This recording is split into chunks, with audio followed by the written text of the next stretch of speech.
I'm Nancy Hemphill. I've been teaching, this is the beginning of my 7th year. I teach here in Newton, Iowa. My students are 4th, 5th, and 6th grade talented and gifted students. I use multi-age grouping and also teach within a loop. So I have students for as long as 3 years. The activity that you saw today is a simulation of an archaeological project where the students have developed cultures of their own, through their own originality, have developed cultures that are of the future.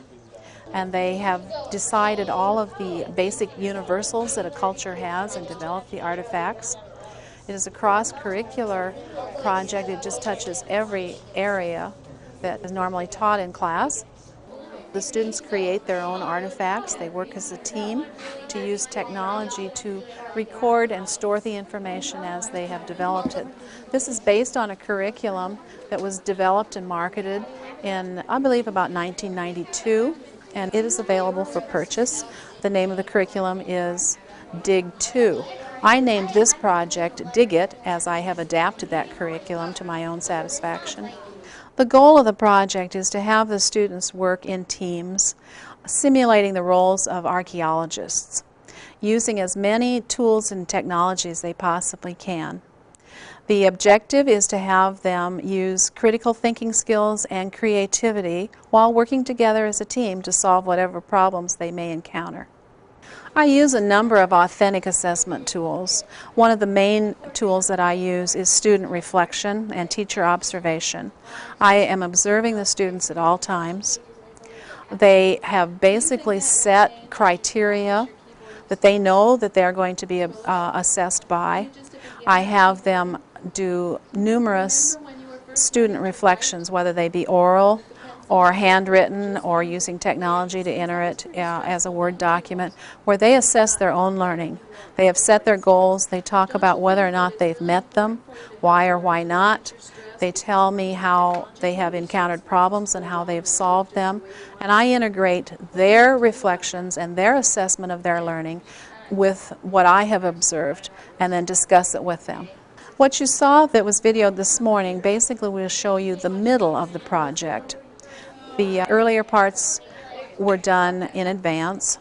Today you saw more of the hands-on activities of the middle, and what we will be seeing later where the students visit the dig site is the conclusion, or towards the conclusion. The actual finale is a large group presentation. So basically today you're seeing the middle and towards the end. They are reenacting it. The activity began last year in the cold months of January and February, where we were able to do all of the indoor activities, and then in the spring went out to the dig site to do the excavations. What you are seeing today is a reenactment of the teamwork process of recording their information, and then you'll also see a reenactment of the dig. The entire project for me took about 2.5 to 3 months. However, because my students are part of a pull-out program that meets for 2.5 hours every 3 days, that's why it took us that long. The project really could be done in a couple of weeks if a classroom teacher wanted to do it. It depends on how much depth you want to go to. The project itself really presented a compelling situation. The integration of technology made it even more so. The reason that I chose to integrate the technology is because it just heightens the motivation of the students to just do every aspect of the project to its maximum. We used laptop computers. The particular ones that we were using today are iBooks. They are just the right size for children. Last year I had to use full-size PCs, but I really prefer the wireless laptop.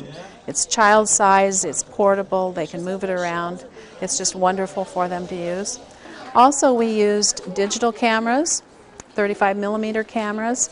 Again, students have not had a lot of opportunity to use those in a normal situation, and so to bring it into the classroom just heightens the compelling situation. They're so excited to be able to record their work either digitally or using the film cameras. And then also that leads to additional integration because those pictures can be scanned or downloaded into the computer and used in the parent newsletter that the student takes home demonstrating what they've done.